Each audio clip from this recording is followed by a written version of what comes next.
আমাদের সমাজে যুবক যুবতীদের একটা বড় অংশ আজ তথাকথিত ভাবালুতা এবং অবৈধ সম্পর্ক বা প্রেম ভালোবাসায় হাবুডুবু খাচ্ছেন। মুসলিমদের সন্তানরা যখন এই হারাম কাজে লিপ্ত হচ্ছেন, শয়তান তাদের কাছে নানা মুখরোচক স্লোগান তুলে ধরছে এবং শয়তান তার শয়তানি বিভিন্ন যুক্তি তুলে ধরছেন। তেমনি একটি যুক্তি অনেক আমাদের যুবক যুবতীদের কাছে শয়তান তুলে ধরেছেন, আর সেটা হলো যে অনেক যুবক যুবতীরা আজকাল মনে করেন যে বিবাহ বহির্ভূত যে অবৈধ সম্পর্ক করা হয়, তথাকথিত প্রেম ভালোবাসা করা হয়, এটার পরে যদি তারা একে অন্যকে বিয়ে করে নেন, তাহলে প্রেম ভালোবাসার কারণে তারা যে গুনাহে লিপ্ত হয়েছেন সেটি হালাল হয়ে যাবে। মূলত এটি শয়তানি একটি ধোঁকা এবং প্রতারণা। একজন মুসলিমের জন্য আল্লাহ রাব্বুল আলামিনের প্রতিটি নির্দেশকে মানা এবং নিষিদ্ধ বিষয় থেকে দূরে থাকা, এটা তার জন্য আবশ্যক এবং ফরজ। বিবাহের আগে নারী পুরুষের সম্পর্ক সেটা যে পর্যায়ে গড়াক না কেন, এটাকে ইসলাম শরিয়া সম্পূর্ণরূপে হারাম করেছে। এই জন্য আল্লাহ রাব্বুল আলামিন বলেছেন, লা তাকরাবুজ জিনা, তোমরা জিনার কাছেও যেও না। অতএব বিবাহের আগে যদি কোনো ছেলে কোনো মেয়ের সাথে হারাম কোনো রিলেশনশিপে জড়িত হয়, কোনো রিলেশনশিপ তৈরি করে, কোনো সম্পর্ক তাদের মধ্যে তৈরি হয়, এমনকি শুধু যদি কথাবার্তা এবং ছোঁয়া ধরা, একান্তে সময় কাটানো এগুলো হয়, সেগুলোও হারাম। কারণ রাসূল করিম সাল্লাল্লাহু আলাইহি ওয়াসাল্লাম বলেছেন, লা ইয়াখলুওয়ান্না রাজুলুন বিইমরাতিন, কোনো পুরুষ একাকী কোনো নারীর সঙ্গে নির্জনে সময় কাটাবে না, এটা জায়েজ নেই যদি তারা গায়রে মাহরাম হন।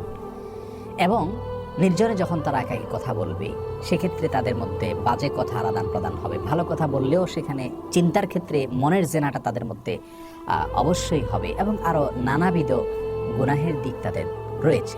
তো এইসব বিষয়গুলো যেহেতু আছে, অতএব বিবাহের আগে এ ধরনের সম্পর্ক স্থাপন করা সম্পূর্ণরূপে নিষিদ্ধ এবং গুনাহের কাজ। এগুলো জিনা। রাসূল আকরাম সাল্লাল্লাহু আলাইহি ওয়াসাল্লাম বলেছেন, জিনাল আইন আন নাজর, চোখ দিয়ে দেখা, এটা হলো চোখের জেনা। অজেনাল ইয়াদি আল বাতশু, হাতের জেনা হলো হাত দিয়ে ধরা। এবং প্রত্যেকটি অঙ্গের জেনা আছে, যার কারণে বিয়ের আগে যারা সমস্ত জেনায় লিপ্ত হন তথাকথিত প্রেম ভালোবাসা বা ভাবালুতার নামে, তারা যদি পরবর্তীতে একে অন্যকে বিয়ে করেও নেন, তাহলেও তাদের আগের গুনাহ অটোমেটিক মাফ হয়ে যাবে না, বরং আগের গুনাহ থেকে, অপরাধ থেকে আল্লাহ রাব্বুল আলামিনের কাছে তওবা করে লজ্জিত হয়ে ক্ষমা চেয়ে নিতে হবে। তারপরে সেটি মাফ হওয়ার আশা করা যেতে পারে। আল্লাহ রাব্বুল আলামিন শয়তানের যত ধোঁকা আছে, প্রতারণা আছে, শয়তানি যুক্তি আছে, সেগুলো থেকে আমাদেরকে হেফাজতে থাকার তৌফিক দান করুন।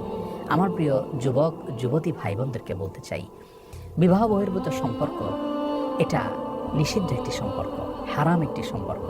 আল্লাহ রাব্বুল আলামিন হারামে আরাম রাখেননি। যারা এই সম্পর্কের পরবর্তীতে পরিণতিতে বিবাহ পর্যন্ত যান, বেশিরভাগ ক্ষেত্রে তাদের দাম্পত্য জীবনে সুখ শান্তিও হয় না। যদি হয়ও, অনন্ত অসীমকালের জাহান্নাম তো অপেক্ষা করছে জেনার অপরাধের জন্য। যার কারণে আল্লাহ রাব্বুল আলামিনের নির্দেশ মেনে চলার ভিতরেই মঙ্গল এবং কল্যাণ নিহিত আছে।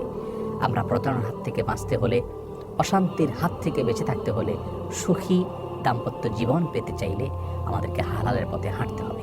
আমাদের পূর্বপুরুষগণ, আমাদের বাপদাদাগণ তাদের দাম্পত্য জীবনে আজকালকের যুবকদের চাইতে অনেক বেশি সুখী ছিলেন। তারা কিন্তু তথাকথিত ভাবালুতায় ডুবে যেতেন না, তারা হালাল সম্পর্ক স্থাপন করতেন। তাদের পারিবারিক জীবন, দাম্পত্য জীবন আমাদের চাইতে অনেক ভালো হয়েছে, অনেক বেশি সুখী ছিলেন তারা। আজ আমরা সুখে থাকার ভান করি, কিন্তু সেই সুখ আমাদের মাঝে নাই। বিবাহ বিচ্ছেদের হার প্রচুর পরিমাণে বেড়ে চলেছে।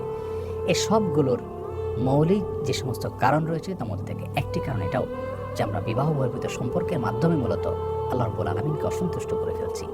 আর আল্লাহকে অসন্তুষ্ট করে সেখানে কোনো শান্তি আমরা আশা করতে পারি না। এজন্য আসুন বিবাহ বহির্ভূত সকল সম্পর্ককে আমরা না করি, আল্লাহর ভয়ে, ঈমান এবং তাকওয়ার উপরে অটল অবিচল থাকার স্বার্থে এ ধরনের সম্পর্ক থেকে নিজেকে দূরে রাখি।